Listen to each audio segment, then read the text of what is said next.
രാത്രി ജാസ്മിൻ അവിടെ ഗബ്രിയുടെ ഫോട്ടോ എടുത്തിട്ട് വാ നമുക്ക് സംസാരിക്കാമെന്ന് പറഞ്ഞു പോകുന്നത് ലൈവിൽ നമുക്ക് കാണിക്കുന്നുണ്ടായിരുന്നു. അതിനുശേഷം പിന്നീട് കിടക്കാൻ വരുന്ന സമയത്ത് നമ്മുടെ സായിയും സിജോയും തമ്മിൽ ഇതിനെക്കുറിച്ച് സംസാരിക്കുന്നുണ്ട്. എന്താണ് ഇവൾ ഈ ഫോട്ടോയും പിടിച്ചിരുന്ന് സംസാരിക്കുന്നത്, എനിക്കെന്തോ അത് അൺവാണ്ടഡ് ആയിട്ടാണ് തോന്നുന്നതെന്ന് സിജോ പറയുന്നുണ്ട്.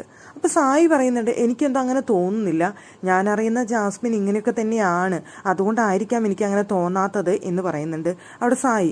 അപ്പോൾ സിജോ പറയുന്നുണ്ട് എനിക്കറിയാത്തതുകൊണ്ടായിരിക്കാം, പക്ഷെ എനിക്കെന്തോ ആ ഫോട്ടോ വെച്ചിരുന്നിട്ട് സംസാരിക്കുന്നതിനോട് എനിക്കെന്തോ യോജിപ്പ് തോന്നുന്നില്ല എന്ന് സിജോ പറയുന്നുണ്ട്.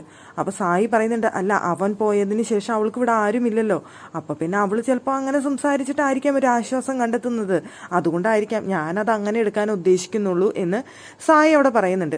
അപ്പം നന്ദനെ കേട്ടിട്ട് പറഞ്ഞു അതെങ്ങനെയാണ് ശരിയാവുന്നത്, എനിക്കിപ്പോൾ ഇവിടെ ആരാളുള്ളത്, എന്നിട്ട് ഞാൻ ആരുടെ ഫോട്ടോ നോക്കിയിട്ട് ഇരുന്ന് സംസാരിക്കുന്നതെന്ന് നന്ദനെ പറഞ്ഞ് കളിയാക്കുന്നുണ്ട്.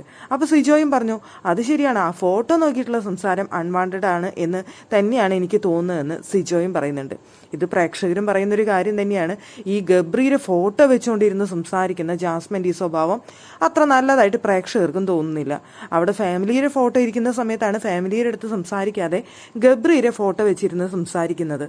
അത് പലപ്പോഴും ബിഗ് ബോസ് തന്നെ അവിടെ ഫോക്കസ് ചെയ്ത് കാണിച്ചിട്ടുണ്ട്. ഗബ്രിയുടെ ഫോട്ടോ വെച്ചിരുന്ന് ജാസ്മിൻ സംസാരിക്കുന്ന സമയത്ത് അവിടെ ജാസ്മിൻ്റെ ഫാമിലി ഫോട്ടോ നമുക്ക് ഫോക്കസ് ചെയ്ത് കാണിക്കാറുണ്ട്. ഫാമിലിയെ മറന്നുകൊണ്ട് ഗബ്രിയുടെ ഫോട്ടോ നോക്കി സംസാരിക്കാൻ മാത്രം എന്തിരിക്കുന്നു എന്ന് ബിഗ് ബോസ് തന്നെ ചോദിക്കുന്ന പോലെ എനിക്ക് പലപ്പോഴും തോന്നിയിട്ടുണ്ട്.